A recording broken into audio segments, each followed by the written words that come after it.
Okay, good afternoon, and I'm very happy to introduce Gill Wright from Victoria Baths in Manchester and the Historic Pools of Britain network. Gill has been involved in the Victoria Baths project since 1998 and built up a comprehensive knowledge of the Victoria Baths, its history and construction. She led the growth of the Trust from a small organisation with very little financial activity to a successful social enterprise operating Victoria Baths and supporting a staff team mostly from earned income. Gill's role is now Project Development Manager, driving forward the Trust's mission of restoring Victoria Baths. Prior to her involvement in Victoria Baths, Gill had been active in many different community organisations, including the WEA, local environmental groups and welfare rights groups. She is a trained swimming teacher and a keen swimmer. She was instrumental in the formation of Historic Pools of Britain, a member organisation for historic pools which launched in 2015 with the aim of raising the profile of historic pools, in particular through media relations work. Gill.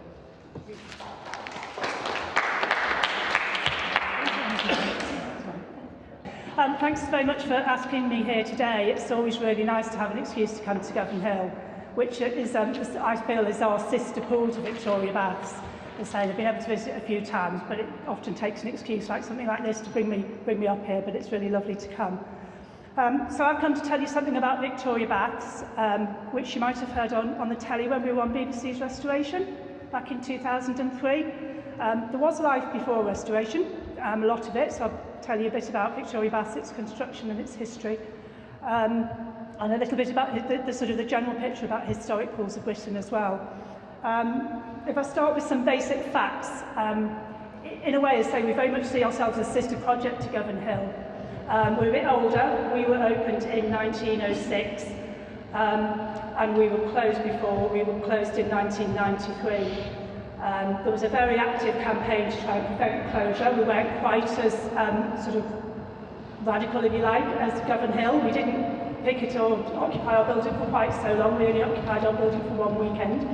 But occupy it we did. And then the campaigners who had tried to prevent the closure of Victoria Baths set up a trust with the view of taking it on off the City Council because they didn't want to, you know, they didn't seem to care about it. Trust was set up and has been going ever since. So from 1996 to now, and now in those 24 and a half years, we've sort of almost caught up with Govanhill, and we've got our building. It's saved, it's still standing, it's partially restored, but it ain't in use for swimming yet. You know, that's in 24 and a half years, but we're not going to stop, we're going to carry on. And what I want to reflect on today in telling you about Victoria Baths is about what do our stories tell us, what do our buildings tell us about public health and our attitude to public health, and what do the stories tell us, you know, what both the build of them in the first place, their life over the years, and then these amazing campaigns that are happening around the country, in Manchester, in Glasgow, and all around the country.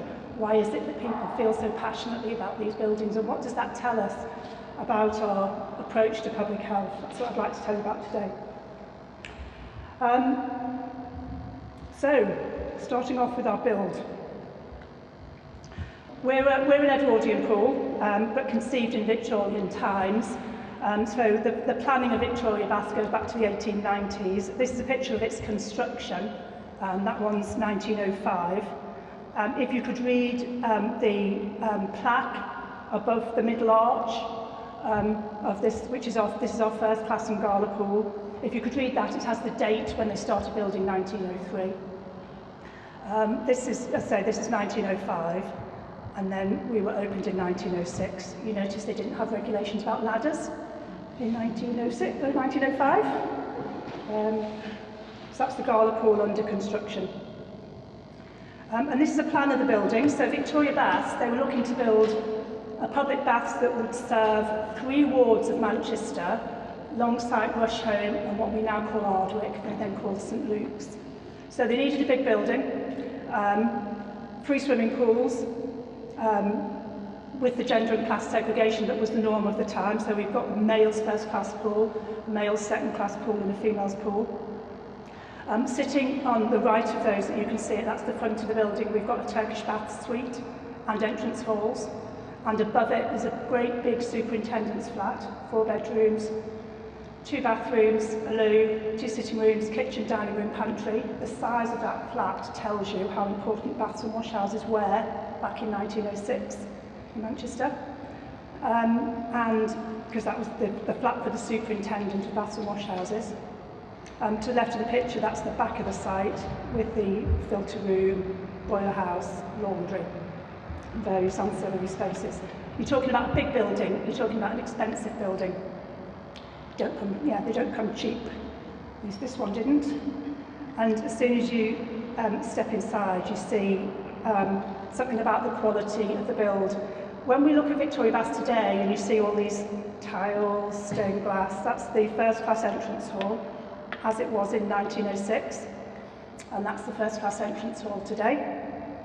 So we see that today and we think tiles, stained glass, no wonder it cost a lot of money.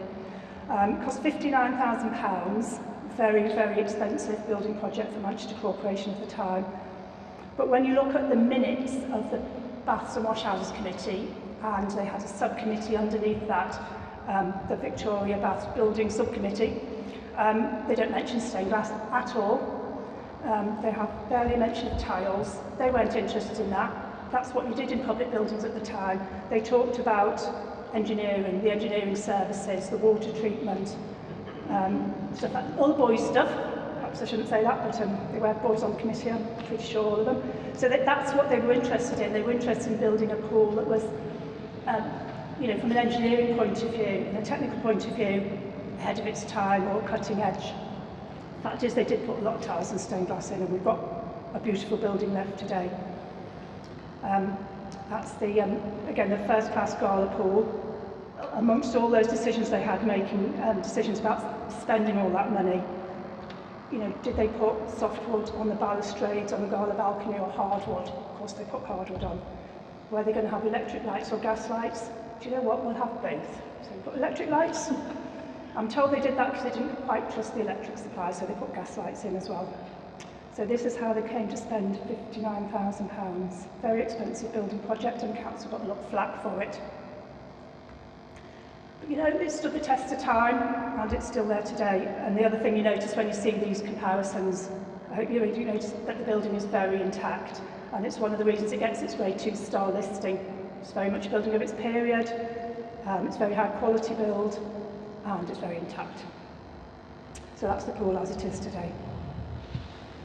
And this is part of the Turkish bath suite. This is the restroom of the Turkish bath suite. It's very common. In fact, the norm really for the restroom of a Turkish bath to be the most ornate, so floor-to-ceiling tile is quite normal in a Turkish restroom. But the stained glass for public baths and a Turkish bath, this is something else again. And if you ever visit Victoria Baths, you're not going to forget the stained glass. So this is the restored window in the restroom of the Turkish baths, which we call the Angel Purity, although the angel experts tell me she's not an angel because she's got gossamer wings. Sorry, angel experts, we call her the Angel Purity. And looking at that and thinking about the money that was spent, I'd like to talk a bit about the vision. The vision of Manchester Corporation back in the late 1800s and early 1900s, to me that window itself has to say something about the vision that they had. What was the vision and what were the driving forces behind this vision that made them spend so much money on what at the end of the day some people said is only a public baths? Well, of course it was to provide baths. One of the driving forces was clearly public health. We know history began in 1846 with the Baths and Wash Houses Act, and as Sylvia made mention, we were a bit slow on the uptake in Manchester. We let the private sector do it first. But by the late 1800s, early 1900s, the City Council twigged onto the fact that this is really a role for the corporation. They bought the private baths, they started building their own baths, and then they built lots of them. They did it good style. And clearly addressing public health issues was still a really, really important driving factor.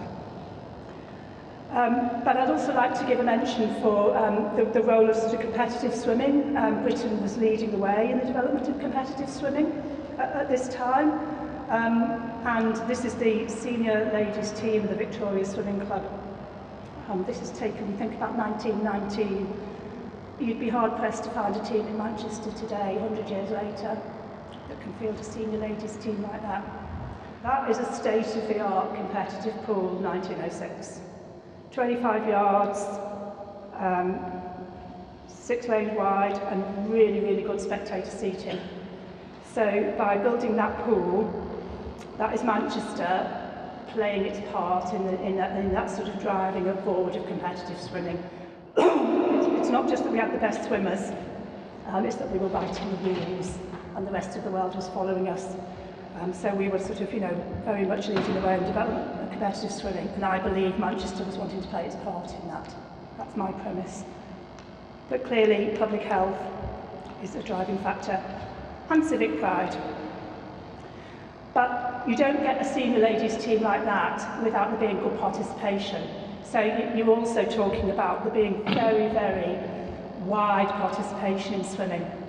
And again, you've obviously got the health angle to that, whether that's the reason behind it, wanting everyone to get healthy and active, but certainly there was enabled by building Victoria Baths and all the other baths and washouts in the city and elsewhere in the country. It enabled many, many people to take part in swimming. It's still the most popular participative sport, but back in that first half of the 20th century, it was very, very wide participation, and the city achieved it by building baths and washhouses, building them to a high quality. These are services that you want to use, and making it very easy for people to take part. So you keep the entry price really low. It was always very cheap to get a second-class swim. It was always very cheap for children to swim.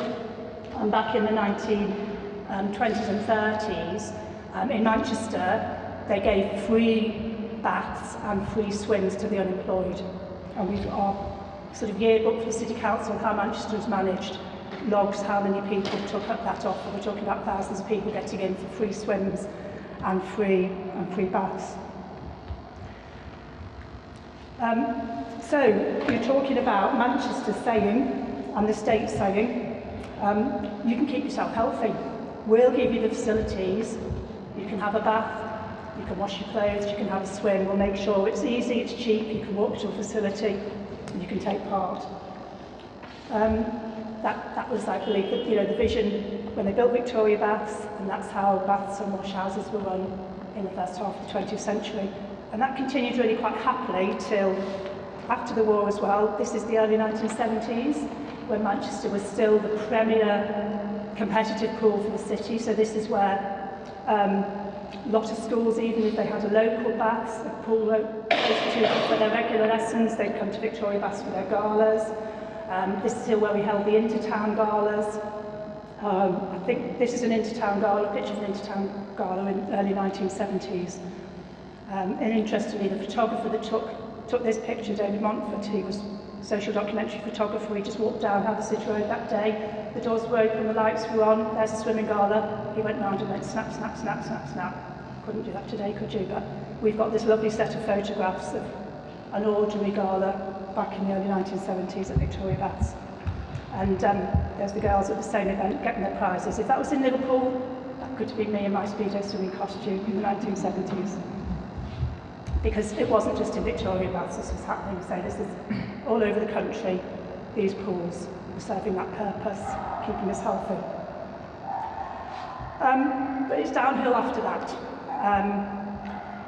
The councils decided we can't afford as many swimming pools. Obviously the role in terms of private baths, zipper baths and washhouses declines because people get baths in their own homes, washing machines in their own homes. Swimming becomes an expensive thing to provide. And by the late 80s, early 90s, Manchester says we cannot afford to keep Victoria Baths open. Just can't afford it. There's an expectation that people are going to drive to a pool, whereas before nearly everyone could walk to a facility. So close it in 93. Some people said they planted those trees in front of it to try and hide the building, boarded it up. And once you close the building, it's really, really easy for it to slip into really bad disrepair. Slates stolen off the roof in the laundry. Water gets in, it's dry rot. No Turkish baths restroom. But, as I say, very active campaign locally to save the building in all sorts of different ways. Our biggest thing over the years has been trying to show how, not just how we can raise the money, but how we can make the building viable, and that's one of the reasons it's taken a long time. It's very difficult to show how you can make a building viable when once it was run as a public service with a significant subsidy. It was even harder to do that back in the 90s when we closed. The economic situation's changed. The building looked pretty dreadful on the outside, even when there was stuff going on inside, so our local artist made this sign to prove that this building was loved. But one thing the council did do was say, okay, they tried to market it, put it on the open market. That wasn't successful, so they let us take it on, saying, if you want to manage the building, you manage it. So take it on, we did. We got money for urgent works, and we started to stop the rot, literally. Did sticking plaster over the building in 2002, and started looking after it, clearing it out, cleaning it up, beginning to provide more regular public access. What's the vision for public health now? This is my least favourite building in Manchester. It's only just down the road from Victoria Baths. This is the Ronald McDonald House on the Manchester Royal Infirmary site, and I want to spit when I go down, cycle past this building, because what is this telling us about public health? Well, you know, telling us that Mr. McDonald's got all the answers to public health. I mean, I don't know how anyone can sit on a health board, a health trust, and say it's reasonable to take McDonald's sponsorship. To me, it beggars belief. And that's why it makes me want to spit. It's provision for families visiting their sick children in hospital.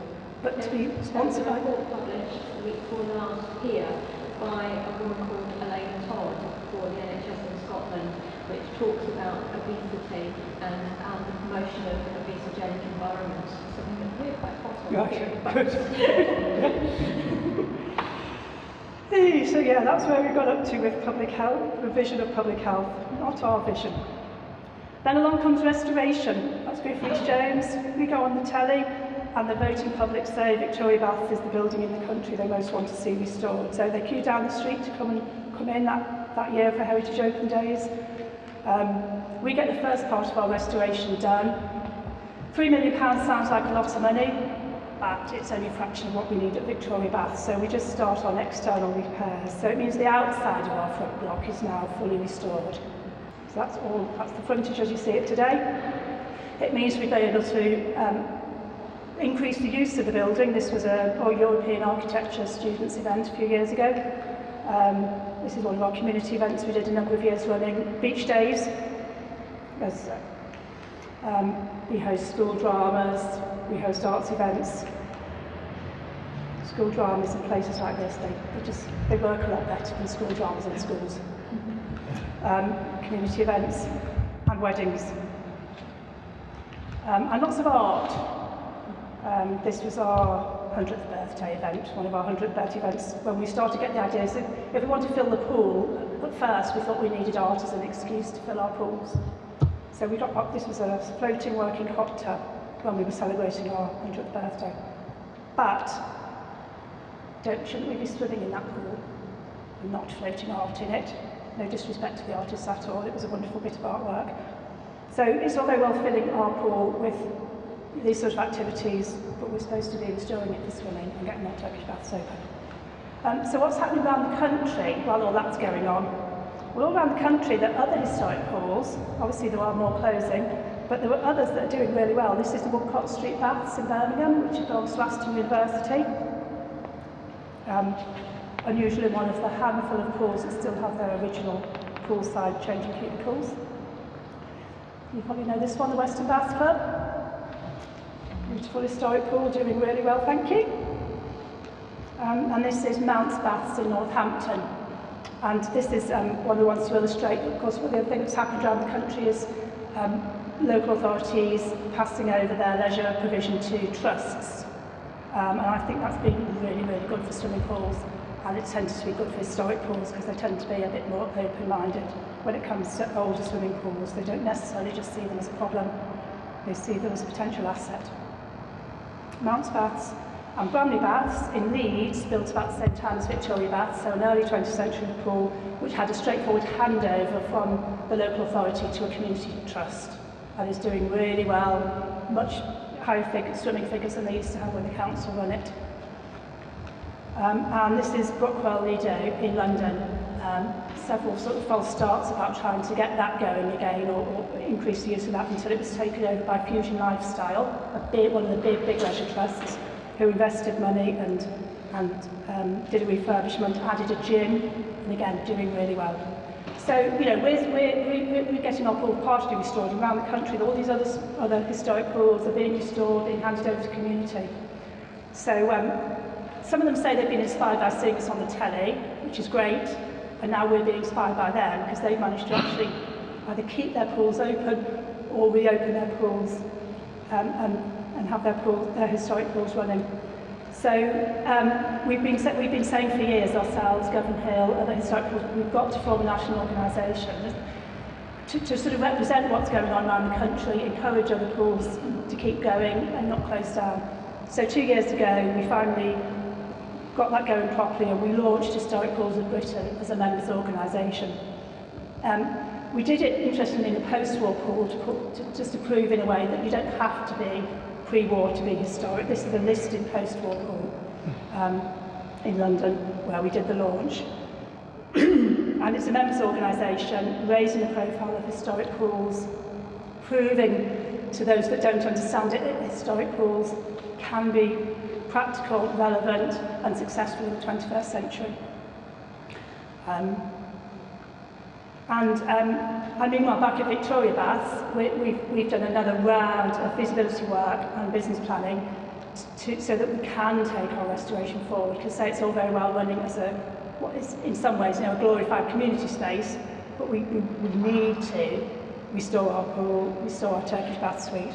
So we've got the plans on the table for our phase 2 work, which is to restore and reopen the Turkish baths.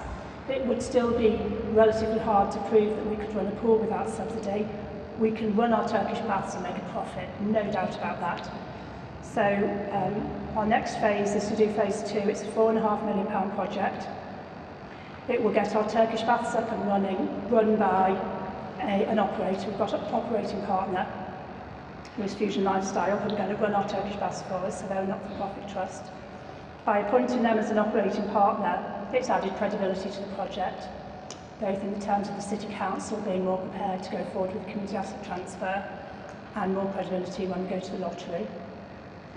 So it's a £4.5 million project. We're going to the lottery for £3.5 million. Fusion Lifestyle are putting capital into the project and we raise the other £500,000. So we've got now a different vision of public health. This is one of the events that we did to raise money for our next phase of restoration. It was a swim for restoration that we did in May. So we can fill our pools. We fill our pools roughly once a year. And we've done that for a while, but we hadn't ever been able to fill the pool suitable for public swimming. But we've worked out how we can bring in a mini plant, filter the water, heat the water. And so for the first time, we actually invited the public to swim, first time for 24 years. The idea was to make a bit of money, and we knew we'd get the media's attention. We didn't realise quite how much media attention we would get. But suddenly the media all over us again, and you know, lots of the papers covered this, which was obviously really encouraging for us, even though it's just another step along the way in that long haul towards full restoration. But in a way, it's sort of part of saying what our vision is, both our vision and the vision of all those other pools around the country that are being taken over by the community, in particular. It's a vision for public health. It's about quality of design, about quality of service. I would say also about people taking personal responsibility for their health. You know, giving people the means to stay healthy. They can stay healthy. But also clearly about community empowerment as well. And I was interested in someone who mentioned, you know, the sort of people power behind the building of some public baths in the first place. But I think there's been a long gap, and now we're seeing it again, where it's local people that are saying we want these facilities. we will have those facilities. We are going to have them. People being absolutely adamant that local pools are important to their communities, and if it takes 24 years, if it takes 34 years, if it takes however long it takes, we're going to get there. And that applies to Govanhill and it applies to Victoria Baths and lots of other pools.